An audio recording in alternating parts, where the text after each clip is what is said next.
So huge welcome to Persuasion 2026. Thanks everyone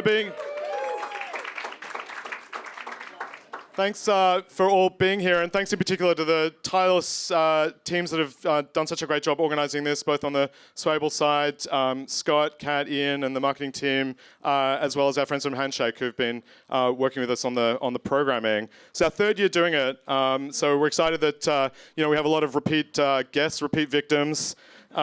Pleased to have you all here, including some of our next panelists who've kindly agreed to join us again. I'll just say a couple of words quickly. Most of us here know who Swayable is and what we're all about.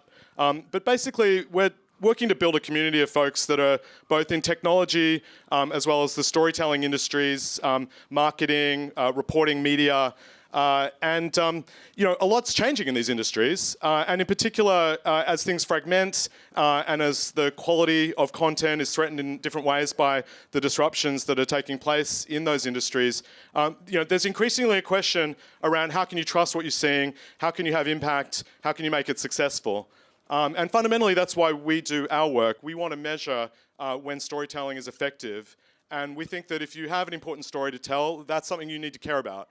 And whether that's a story about climate, or it's reporting, or it's a story about why the businesses you're working for have products that other people should buy. And so we think there's a lot to learn from each other through the sort of cross-disciplinary discussions that we're trying to foster here. And I think there hasn't been an event that really combines these same things. So we felt, given that Persuasion is our work as technologists, that we are honoured to bring you all together. So that's the basic concept here. So today the idea is to have a little bit of light content. We'll do two 40-minute panels. The first one is intended to be sort of broad stage setting, looking at the industry overall. I'll speak a little bit more about that in 1 second, and I'll be moderating that one. And then the second one is to getting into the work of persuasion, of storytelling, and hear from the folks on the front lines of brand storytelling agencies and the technology that's enabling that. So we're sort of starting broad and getting a little bit narrow. But equally importantly, we have a drinks reception afterwards. So I hope people will stick around at the end. We've got this great venue, so we figured why not throw some drinks for an hour or so, hour or two at the end. Feel free to text your friends if they can't take the afternoon off work and they want to just join for that bit. We won't be offended if they just drink our bar tab. So that is genuinely, though, a key reason for doing this. We don't want to just sort of talk at people. We really want them to meet new people. So I want to actually try a little experiment because Swayable loves experiments, which is, can I actually just ask everybody to stand up for like 1 second? Everyone's already embarrassed. And look around near you at someone that you don't recognize or you haven't met before. And take 1 second to just introduce yourself.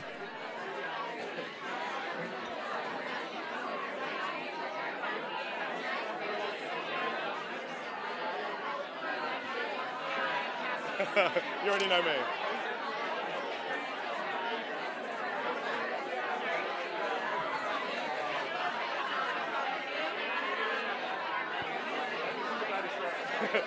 All right, start to wrap it up. I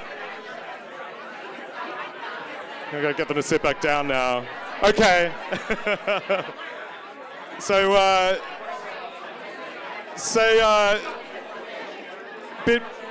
take your leave from your new friends for a minute and sit back down again. You now know at least one new person, and there'll be someone friendly when you're at drinks to walk up to so you don't feel out of place.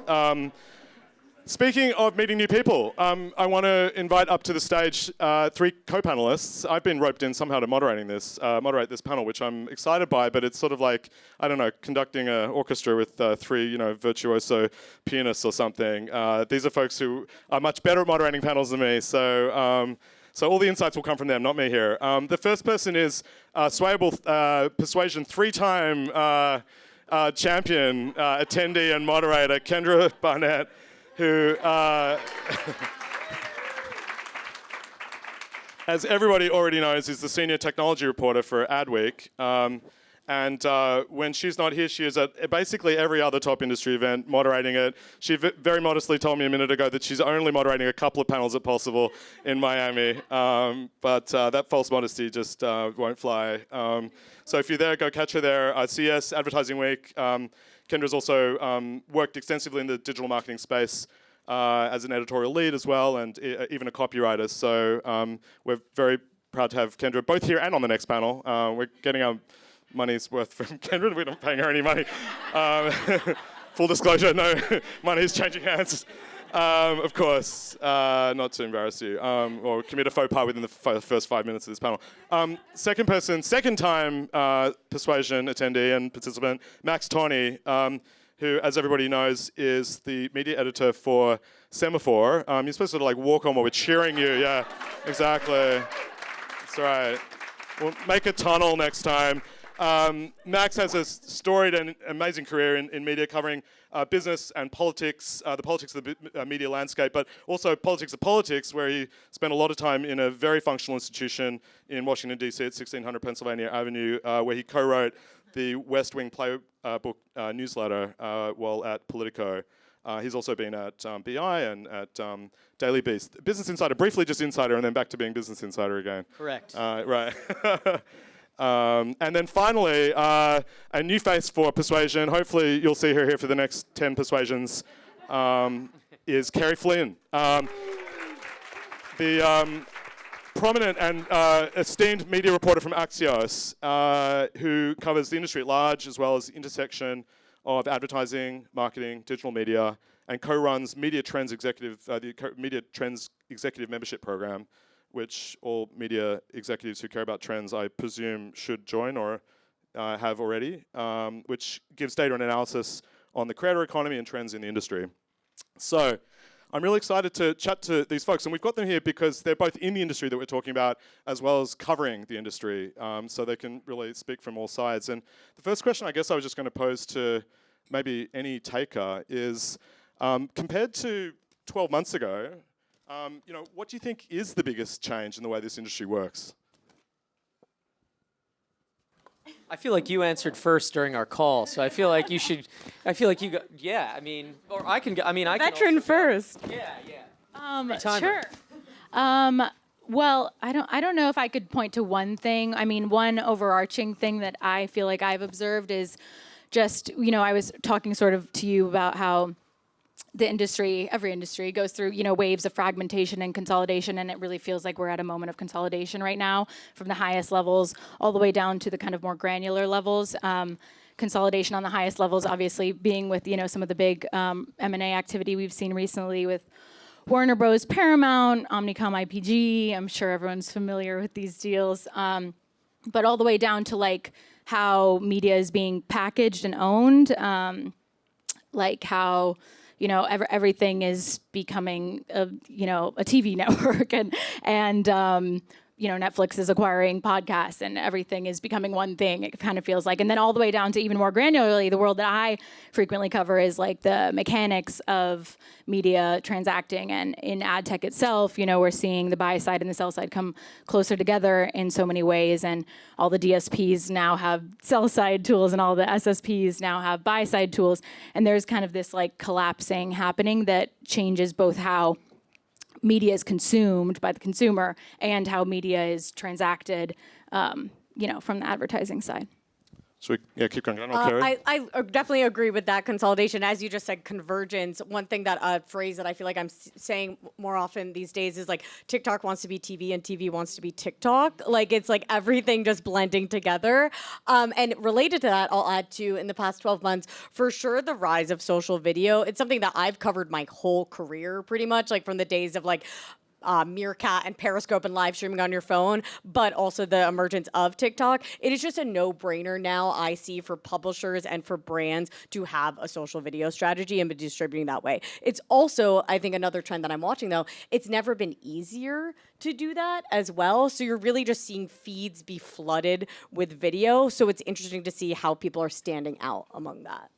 Yeah, I think one of the things that when we were here last year, I know we talked about briefly on the panel that I was on, was, we were still kind of living in the aftermath of, what people had discovered in the wake of the end of the 2024 kind of presidential election, where people were talking, it was still interested in like, oh, what is this? What's the manosphere, and what is this kind of like new ecosystem of very, very large personalities that hadn't gotten a lot of attention, but were clearly important in influencing the way that people think. I think now, a year removed from that, what I continue to see, and one thing that I think is really interesting, is when I look at, for example, like the podcast charts, what the top podcasts, the top shows are, that people are listening to and paying attention to, they're remarkably similar to the ones that were at the top of the charts last year. Something that used to be different 5 or even 10 years ago was people were constantly, at kind of the beginning,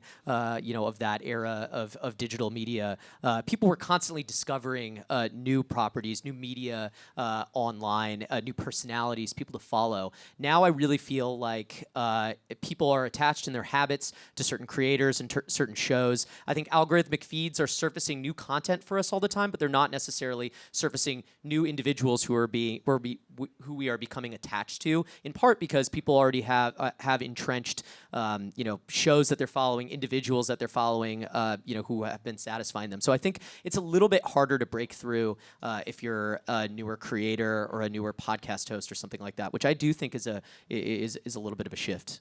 So you guys are saying that there's sort of emerging new incumbents even in this creator economy that was supposed to be fragmenting and breaking up the old economy.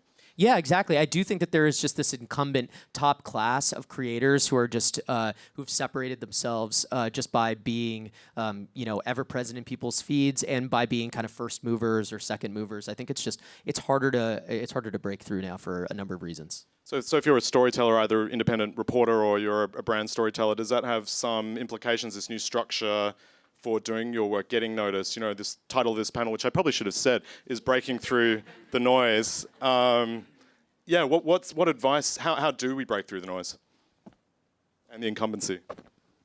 Well, it's funny you say that because I really largely agree with you, Max. But occasionally you see these like breakthrough moment, like. The first thing that came to mind for me is TBPN, and we don't have to talk about that acquisition here, but that's an interesting example of like they've really found a way to break through. But maybe to your point, it's because they're sort of like doing something new and they are becoming an incumbent in a space that like, okay, this specific like flavor of show didn't really exist for this specific audience at this moment.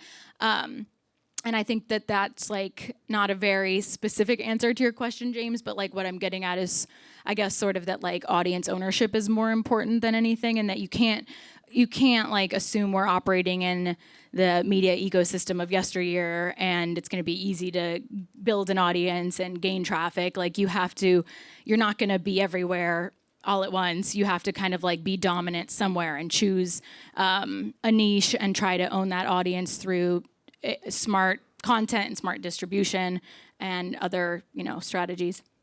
Well, I'll just add to that. I think TBPN is such an interesting example because while they are this like breakthrough star, the people who built it are people who have such credibility in the industry. Like I made sure when I covered that news, note that like John, one of the hosts, has known Sam Altman for 13 years. Like he is like an entrepreneur at core who is entrenched in the ecosystem. So it's not like the story of like just some kid with a phone like started a show. Like it was like, no, these like established people have broken through. And I think about it, one creator that I follow and love is Vivian Tu, your rich BFF. She recently launched a podcast that's doing really well, but this is someone who built a presence on Instagram for years, right? Like it's just not that you come from nowhere, but you establish this credibility. And that's what I guess my advice I have to brands. And one phrase we think a lot about at Axios is subject matter expertise. It's like what people I think look for more often than not is that if you have this breakthrough format like a TBPN, that you are really, the quality is so high and you come at it with an area of credibility.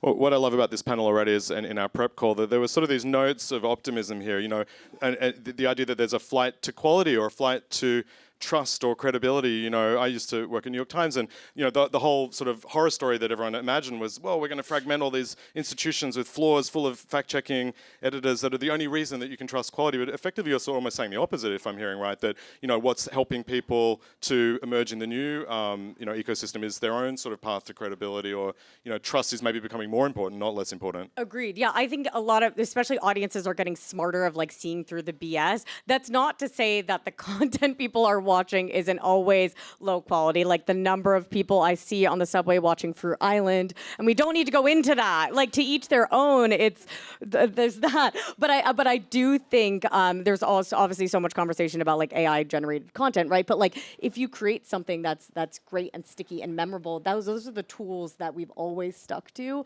and just again, people can see that and understand and appreciate that. I think that the Fruit Island thing is a really interesting example and something I've been thinking about, you know, in the context of the failure of OpenAI's decision to reverse course on Sora. What they found is, in addition to it being very expensive, you know, to run, losing reportedly $1 million a year, is the fact that people didn't want to just have an algorithmic or just have an endless feed of AI-generated images. I think in part because of what we're talking about in terms of quality. I think that obviously, you know, people are obsessed with this idea of AI slop and things like Fruit Island, which I'm sure many people in this room unfortunately know what that is. But for those who don't, it's a fruit semi-parody of Love Island with fruit AI-generated images. Do I sound insane yet? But I think that while people might engage with this in kind of in some you know, passing way in their feeds and might even kind of be transfixed by some of this, I think that one of the reasons why you know, Sora failed was because people weren't making compelling content on that platform, and that wasn't what users desired. They still want a mix of Fruit Island and their own, you know, maybe things from people they follow and maybe other cooking content, or, you know, and on down the line. I think that reaffirms some interest in quality. So yeah, I mean, it'd be great to pull on the thread, of course, of AI content and slop. And I guess the question for you all is, you know, we all see what's possible here. You know, you can create content; it can be high quality. It's generally not. Is it actually affecting the industry yet? People are playing around with it, but most content isn't generated that way. Maybe it's a bit of research being done, and I'm curious, like, where we're at in this cycle of actually getting disrupted. Well, I can talk about that a little bit just because I talk to the agency folks a lot and practitioners of advertising who, I mean, I think what I'm seeing mostly is that because they know consumers are wary of AI slop, there's less investment being poured right now into AI for creative development and deployment than there is for operationalization of you know, other parts of the marketing and media ecosystem. You know, like I'm seeing a lot of investment being poured to lower funnel and to the mechanics of media trading, and I'm following like the frameworks that have sprung up from the Brian O'Kellys of the world and such to do, you know, agentic real-time trading, which I think like feels a lot more attainable at this moment to me. And I think you definitely see that in the media business as well. There's not, you know, there isn't this huge push into AI in terms of the content that's out there. I think most of it is still just tools to assist people who are creating, you know, and making them better and faster at their work, mostly through translation or through summaries. It's it still is much more a tool on the back end, I think, than for things that one might see in their feeds. Agreed that there's a lot behind the scenes happening right now that like we have the benefit of talking to people about that, but I think there are some interesting examples to watch in front of the scenes that now will be case studies. I think I brought this up on our call that there's one TV ad by Optimum that is clearly so AI generated and they so lean into it, and I can't wait to follow up with them in 6 months and be like, how did that go? How was that received, right? Because we're only just starting to get into that, where versus like behind the scenes, yeah, we like see the benefits, right? And but in terms of that. I was going to say, I mean, I've seen a few other examples in the wild and that have received pretty prominent backlash. There was the Coca-Cola holiday ad that was fully AI generated. I know that Monks developed an ad for Puma that was fully AI generated that was sort of like an experiment. And so one of the creators of that spot at Monks like told me very explicitly that it was like shit on by everyone. And he was like, but we learned a lot through that process of like what you know, pieces of content within this full spot like actually worked maybe, or what moments could look realistic. You know. It's very interesting. I wish I could say more about some of the experimental projects we're in the middle of. Maybe we will be able to next year. But I mean, you know, maybe stepping out of the moderator role for a second, I can say, yeah, I mean, definitely we're working with a lot of brands who are certainly creating fully AI content and also advertising platforms and trying to figure out, you know, yes, do people notice? Do they care if they do notice?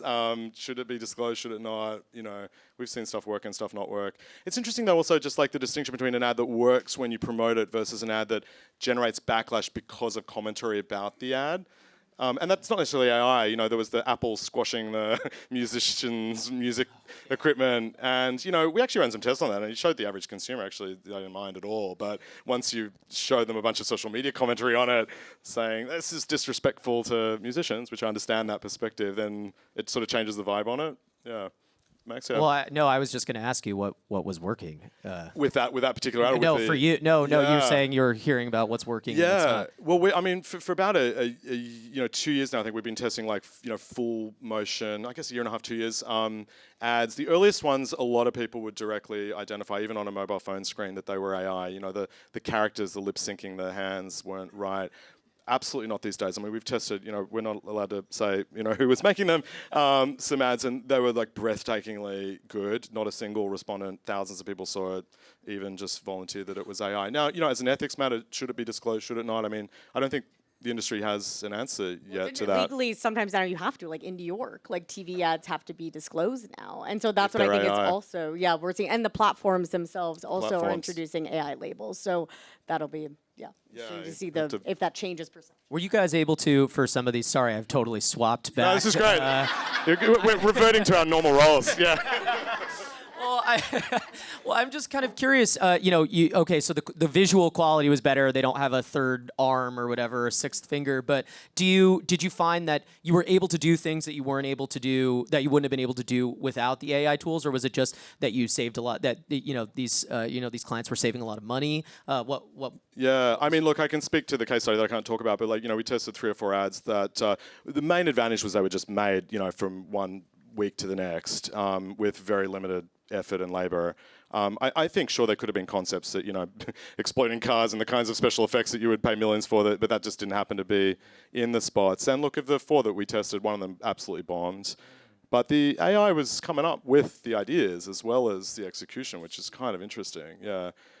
So I guess watch this space. Really want to share this case study, but I can't. Yeah, you won't be moderating next year. We'll have our AI up here. Honestly, it's a tough gig.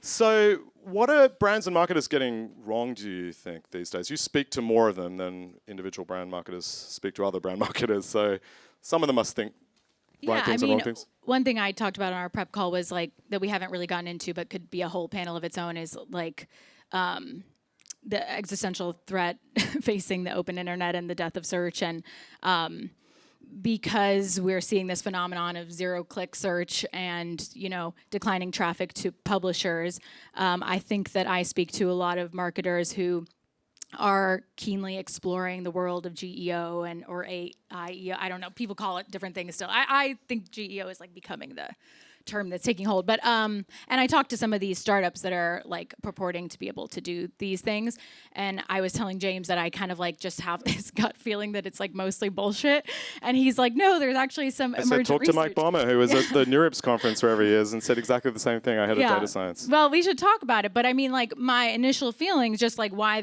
I've been having that gut feeling, is because one, all of these startups are relying on proxy data. They don't have access to the actual user queries that are happening at all.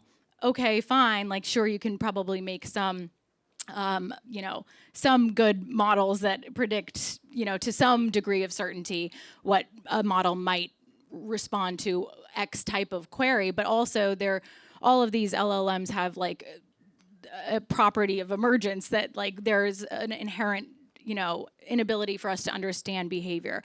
And it just feels like, why are we putting scaffolding on this like old thing SEO and like trying to refurbish it for 2026 when it just feels like that's fundamentally misdirected, in my opinion. Like the open web is dying and we should all confront that and be honest about that and figure out how to deal with it.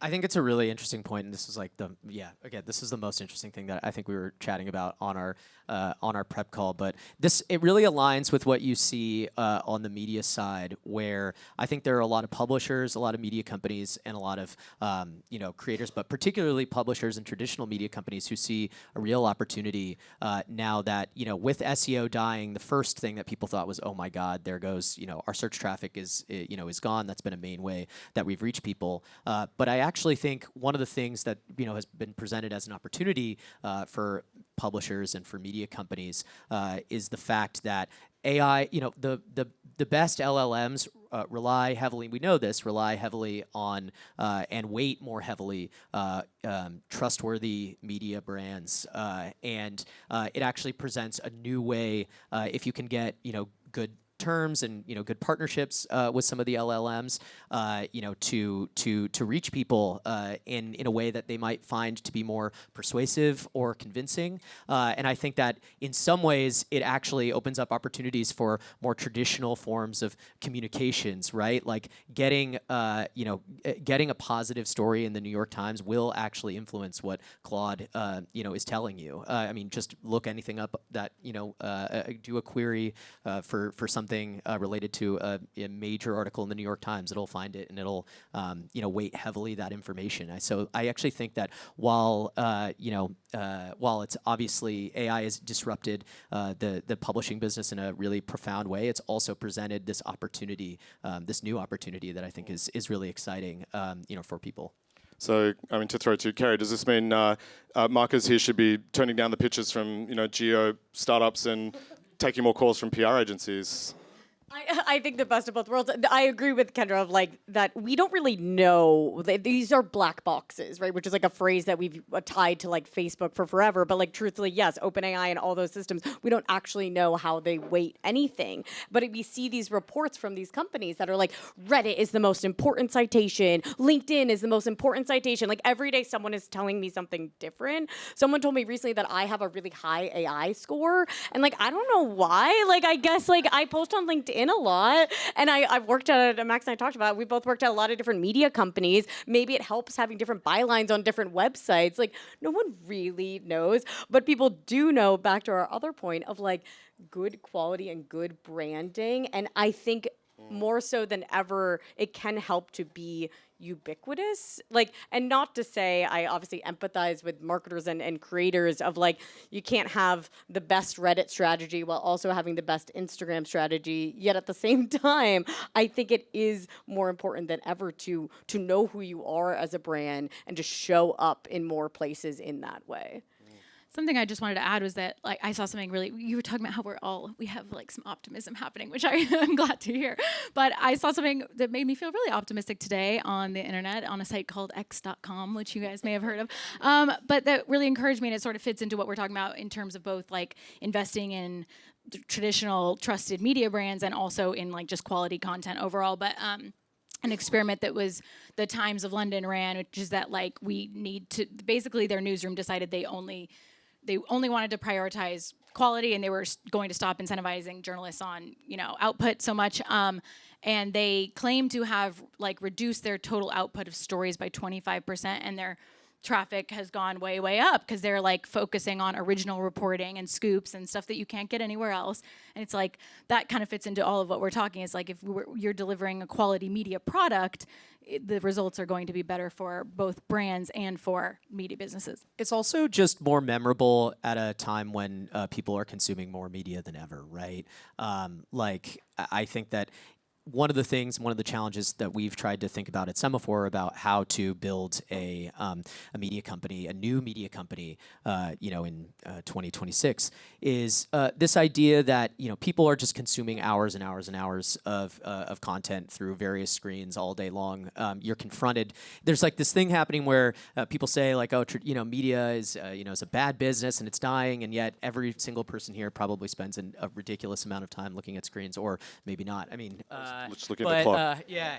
And so I think that, but it also means that we're consuming a lot of content that you are forgetting within 30 seconds, right? And so I think that it incentivizes creating good, memorable stuff, and a lot of times that's stuff that takes more effort. And so I do think it's leading to better and higher quality stuff in some corners of the media business. Yeah, I think that's such an optimistic story. I mean, as a huge believer in the importance of the fourth estate, I was sort of sad during the previous wave of media startups that you would talk to these new newsrooms, BuzzFeed, won a Pulitzer Prize in a record time. Probably took other institutions a century to get there, and but they had to manage it to churn out a certain number of URLs every day because that was how the algorithms worked then. And the rise and fall of Upworthy, these were sort of heavily linked to these algorithms. But I think if we're moving to a world where actually the trust in what's being written and how authoritative it is the kind of success metric that feels like it maybe survives a lot of this algorithmic noise. Yeah, aggregation has really been outsourced to social media pretty much, and so that leaves, I think, serious media companies, to produce stuff that takes a little bit more effort, which I think is good. I think everybody on the stage endeavors to put ourselves in that box. Yeah, I agree on that, like quick hit aggregation falling out. What's interesting though, and I think Kendra noted, like we have rise and falls in media. Like I feel like going back to like earlier in my career, we also, I remember, recalibrated a little bit. And actually like time spent is more important than the number of URLs. And now we're, I guess, back to like just fewer URLs for sure. But I do think there can be smart aggregation of like, we've seen the rise of like Substack and newsletters, right? And that comes down to of like, and what I love, I'm obviously a big fan of Emily Sundberg and Feed Me, and I'll never forget when she talked about like, oh, are you replacing whoever publication? She's like, no, like I read these publications and I need them to do my job. And that aggregation section of my newsletter is so highly engaged, but she has just come out of like this really good curator where like we all, I'm not gonna like read something and then completely rewrite it in 2 seconds, but you can take a step back and be a smart aggregator too. Also, like something that we haven't really like explicitly touched on, but we're talking about now is like the story of creators. And like, yes, there's something to be said about the value of brand equity in legacy media, but and trustworthiness and reputability generally, but like we sort of, what Swayable does and what we're talking about is sort of like circling this larger idea of what it is to be credible in the first place. And I think like something we haven't talked about but is happening at the same time is like the socio-political environment and moment that we're living in that has seen like this massive decline in trust in institutions in generally. Like, we all know this because we live in the world of media, but like if there's some significant portion of the populace that does not believe that legacy media is credible, like where are they getting their content from? Usually creators they trust. And so like in any world, whatever your audience is, or, it's important to like invest in those channels as well pretty deeply, I think, and what voices that can attract, the specific audiences that you're looking to find. Love that. Well, yeah, definitely in a world where, the currency is trust, then that's a good incentive, I suppose, on people to build that up and maintain it and not do the wrong thing or, publish things that aren't right. I think we've only got a minute or two. I'm glancing out at the timekeeping people. Yeah. So maybe just to sort of throw one kind of practical question as a way to lead in, to the next panel. We'll have a little break in between though. Sort of advice, I guess, or, things that if you were a marketer or a storyteller, reporter of any kind, you would want to start doing differently given the discussion we've just had, whether it's about the role of, AI in kind of assessing our credibility and deciding whether or not, we're to be believed, or whether it's about the way that the content fragmentation or, consolidation is affecting our work. I probably should have given you guys the question on the prep panel, but you're a professional, so you can roll with it. I think I'll answer it. This might be repetitive what we all talked about, but we talked a lot about AI and we talked a lot about creators, and we can like sit on this panel and talk about, but I think spending time with both those things is one thing that's most valuable. I was on the phone with the CEO yesterday where I was like, what have you been up to? And he's like, spending all my time on AI. Like, cause he's like, I need to educate myself and use these tools and understand what's happening. And I just think that's important. We can just hear it and talk about it, but if you haven't actually opened a website other than ChatGPT, like, please do. Like that's one thing. And then also same thing, I talked at the beginning of the panel about TikTok. When I first started covering TikTok, the number of people who were like, oh, like why should I download TikTok? And I'm like, please just download it. Like it's like I feel like it's like that step to like understand where all the money goes and why people are spending time with this is spending time with it yourself. And it's just wild to me. I know we're all stretched on time and we'd rather not just be scrolling TikTok, but like please like do. And I guess the last thing I'll say too is Substack. We talked about how so much attention and money is going on there. It's wild to me that people still don't have like the Substack app. Like just start. I feel like I just told everyone to download like 3 apps, but like that is my advice of today. If you don't have enough time, just journalism and download those 3 apps. Just get Claudebot to download it for you. Max?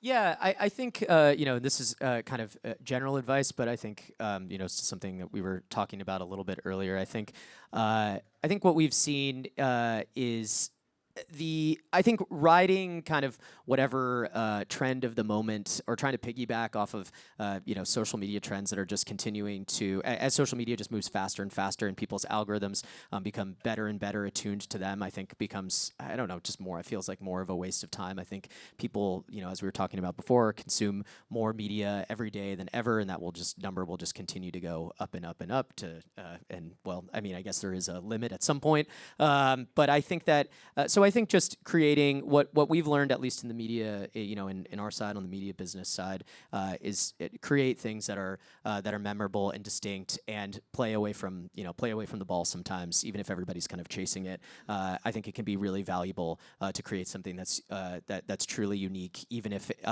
everybody we're competing against is running at one thing, just because people will also forget. If there's a lot of attention being paid to one particular corner of the internet, one trend, one story, one narrative, people will forget where it's from often, even if they do remember the kind of whatever that meme or whatever it was. So I think just kind of continuing to do your own thing. Create something memorable and different. Love it. Kendra, you want to take us home? Sure. I don't know. I like everything my co-panelists said. I guess I would say, like, for the audience in this room, like for marketers and advertisers specifically, I think that like we can't think of the pursuit of scale is not the strategy that should take precedent over everything else, and that it's worth investing in audiences where you can build loyalty and really own that audience, and also that like in that same vein, attention is not the same thing as intent, as the same thing as persuasion, as the same thing as action, but like operating in places where those things might be a little bit closer. Like we didn't even really get to talk about like, retail media or commerce spaces, but like where intent and action are closer is a valuable space to invest in. Well, hopefully we will hear about that on the next panel, whose name I've already forgotten. It's the new Creative Horizon. Huge round of applause for our panelists, Kerry, Max, and Kendra.